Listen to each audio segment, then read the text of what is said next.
আসসালামু আলাইকুম। আশা করি আপনারা সবাই ভালো আছেন। আমিও আলহামদুলিল্লাহ ভালো আছি।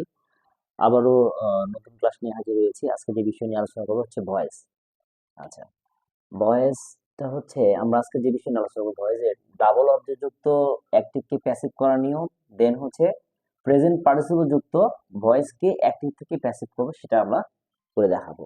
আমি ৩টা এক্সাম্পল দিয়েছি। এই ৩টা এক্সাম্পল মাধ্যমে মানে উদাহরণের মাধ্যমে আমি তোমাদেরকে বুঝিয়ে দেবো যে ভয়েসটা কেমনি করতে হয়।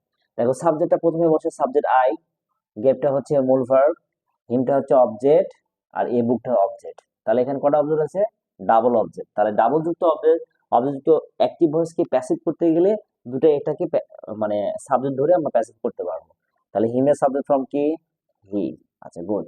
এটা কোন টেন্স? Past indefinite. সাবজেক্ট কি আসবে? ওয়াজ অথবা ওয়্যার। তাহলে আমি বসালাম ওয়াজ। আমরা থার্ড পারসন সিঙ্গুলার ফর্ম। তারপরে এটা মূল ভাবে কি করতে হবে? ভিতরি ফর্ম করতে হবে। তাহলে হবে গিভেন। গিভেন। তারপরে এই যে পরে অংশ অবজেক্টটা থাকলো আরেকটা, সেটা আমরা এই জায়গায় দিয়ে দিব।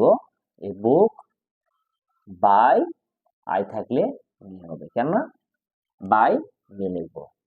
আচ্ছা, গুড। আশা করি এই লাইনটা বা এই এক্সাম্পলটা সবাই বুঝতে পেরেছে। দেন আমি আরেকটা এক্সাম্পল রাখছি যাতে আরেকটা ক্লিয়ার হওয়ার জন্য। আর দেখো, দি হেডমাস্টার সাবজেক্ট, সাবজেক্ট, টিস হচ্ছে ভার্ব, মূল ভার্ব, আস হচ্ছে অবজেক্ট, ইংলিশটাও অবজেক্ট। আমরা কি করব? পার্সোনাল অবজেক্ট দিয়ে আমরা অ্যাক্টিভ থেকে প্যাসিভ করার চেষ্টা করব। অবজেক্টটাকে সাবজেক্ট করে আমরা ভয়েস করার চেষ্টা করব। আচ্ছা, আসে সাবজেক্ট ফর্মটা কি? উই। গুড। এটা হচ্ছে প্রেজেন্ট ইনডিফিনিট টেন্স। তোমাকে কি করতে হবে? প্রেজেন্ট ইনডিফিনিট টেন্স প্যাসিভ করতে গেলে সাবজেক্ট কি হবে? Am, is, are. কিভাবে বুঝলাম? এখানে এ যুক্ত করা হয়েছে। আচ্ছা, তাহলে আর we are taught, T A U G H, T. পরের অংশ কি আছে? ইংলিশটা দিয়ে দিলাম, ইংলিশ বাই দ্য হেডমাস্টার।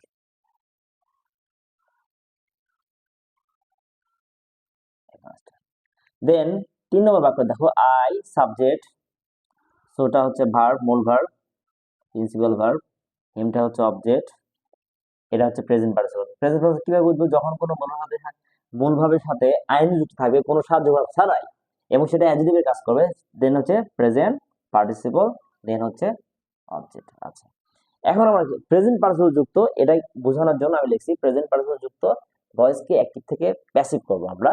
সেক্ষেত্রে আমরা কি করব? এই যে প্রেজেন্ট পার্টিসিপল আগেই অবজেক্ট ফর্ম আছে সেটাকে আমরা সাবমিট করব। গুড। ইমেজ সাবজেক্ট ফর্ম কি? হি।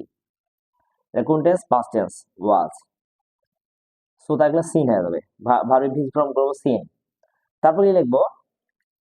হি ওয়াজ সিন। পরের অংশ আমরা লিখবো reading a book by I থাকলে হবে মি।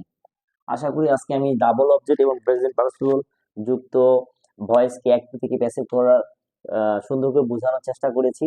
আর অবশ্যই আমার এই ভিডিওটা বেশি বেশি দেখবেন এবং লাইক ও শেয়ার কমেন্ট করবেন। আসসালামু আলাইকুম।